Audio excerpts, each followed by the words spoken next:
Hey fellow Vault Dwellers, it's Angry Turtle and today I want to talk about the biggest buffs. Yes, you heard me right, the biggest buffs to weapons coming with December patch. I know, this topic will probably not be as popular as the biggest nerfs.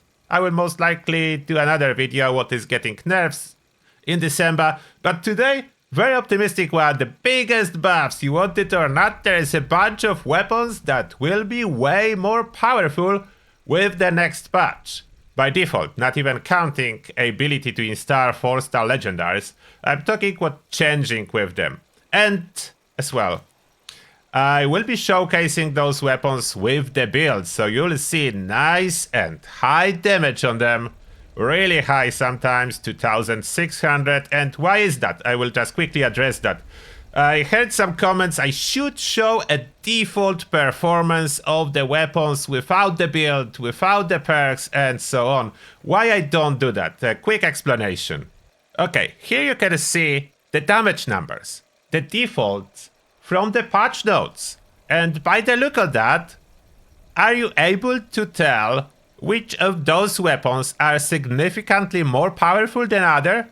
If I would showcase those numbers on enemies that would barely take any damage, because that's way too low, will you be able to tell which weapon is actually good? And my answer is no. In Fallout, weapons require a build. And even in the best case scenario, so those 4 are receiving the biggest buff from melee weapons. There is more, I will go to guns in a second, starting from melee. So the Gauntlet, let's say it's doing about 1200, then Power Fist, that very similar damage on the patch notes, 900, so much less. Then we have Deathglow Gauntlet that's on the notes without including of the build and modifications was really close to the Gauntlet. It's much lower, and the Warglaive that as well was really close to all other top melee weapons like those gauntlets is way higher in practice. That's why I'm showcasing the scenario when you do have build, legendary weapon, everything. This damage will be a little bit higher on a team as I'm solo here, so no bonus from strength in numbers, but already so high. Now a quick demonstration, what does it mean to your enemies?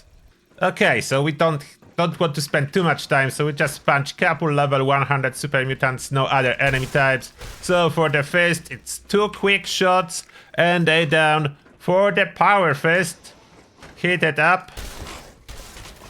There is a significant dot added, as you can see, and as well 2 quick hits will put them down.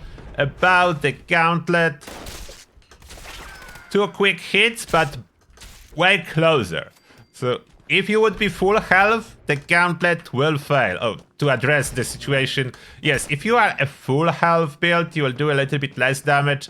The difference is not crazy, so it's not like you will do no damage as full health. And that's the practical damage. So you can see Warglaive, even though on paper is crazy higher, in practice on those enemies, it's just a little bit higher than unarmed weapons. It is higher, it's not as crazy higher. What is the reason for that? I don't know. About the power attack damage, it is better.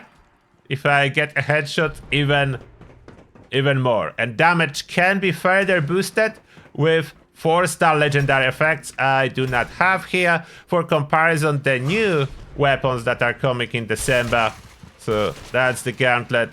Unfortunately, what I can tell you already, the new weapons coming in December are not stronger than existing ones. As you can see, cool and everything.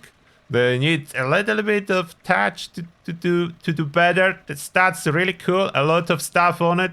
That's the new sword, Ultraside Terror Sword. How that performs for comparison. Doing a lot of that, but you need to wait. And that is the problem in my opinion. Like, waiting is a problem with a melee weapon. You don't want to wait. And those are all the melee weapons after a proper buffs. So they will be way stronger. Now guns. I mean range. And you probably heard me complaining many times about Hellstorm missile launcher being so much weaker than a regular missile launcher, where in the questline they say it's the most powerful Brotherhood weapon. So now finally it's receiving a hefty boost to its damage, and now if you look at the damage different variation of Hellstorm missile launcher, it is indeed higher than regular missile launcher.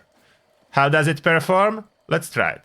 So let's start from regular missile launcher to have a baseline. That's a blooded explosive missile launcher.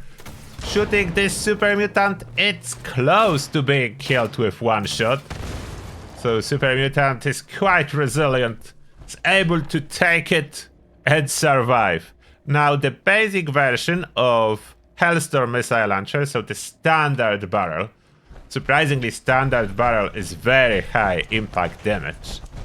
Now we fire, and it is indeed the kill. You can see two damage numbers because Hellstorm missile launcher is very specific one. There is impact damage and explosion. So you can see explosion itself is a little bit too short to kill. It did kill itself afterwards, but yeah, that's the explosive itself. If you directly hit with a Hellstorm, it's way more damage. Now, different loadouts. There I have a fire one. Sets everything on fire, including myself, which is not so welcome. It can burn me, even though I'm wearing assassin set to survive more. But this hit will burn me. If it's indirect hit, this super mutant is nicely burning here, as you can see. There's significant amount of damage, but not enough to really kill if there is no direct hit. Then we have a version of Hellstorm missile launcher with bigger ammo capacity. So this one basically does a little bit less damage, but you can load it with 6 missiles. They decided to die from my ricochet perks and special abilities of the power armor. Yeah, this power armor could have been a little bit of a mistake, as it's killing faster than a missile launcher. Yeah, the new OP versions of power armor will be available. Now, there we go with a plasma payload. So that's probably intended to be the most powerful one hit and kill. And it is. It is. So finally, it is stronger than regular missile launcher. Still, there is one downside about the Hellstorm. You need to go for a direct hit. Without a direct hit, remains weaker than regular missile launcher. But at least there is a situation when it's better now. Next on the list, we have a Crossbow, finally receiving a buff. Simultaneously, Tactical Compound Bow is receiving a buff as well, but only a small one. The Crossbow receiving a big one. So now, as you may notice, they're very close together damage-wise. I still don't think I will be using a Crossbow, but at least now it may have a purpose with this Poison Bolt. It's really good. As you can see, very close to Compound Bow, and Compound Bow will be a little bit stronger after next patch. I just recently showcased the Compound Bow, so you can have an idea how it performs. I will skip a damage showcase as it's very similar. The only difference after the patch will be that Crossbow will finally do about as good as a Compound Bow.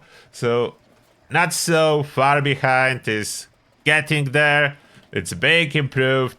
So a Crossbow will be kind of a valid option after next patch. Quite good. That's some good news.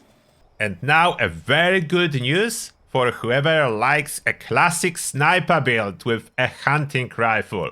This sniper is receiving a hefty boost to its damage. So now the hunting rifle, 495, that's the people damage with Ultrasight 308. It's a significant improvement compared to what we had previously. Look at that.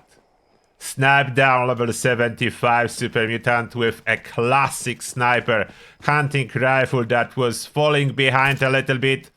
It's no more. Level 50, I don't need to aim for head, so I cannot aim. So, you will be happy. This is a significant buff compared to the live game version for the hunting rifle. it needs to be ultra sight for the full potential. It's the same as on live now. But look at that. Nice headshots. Good numbers popping up. That's a joy for whoever likes to roleplay as a classic sniper. And now any Wild West enthusiast? Yes, Western Revolver will be stronger.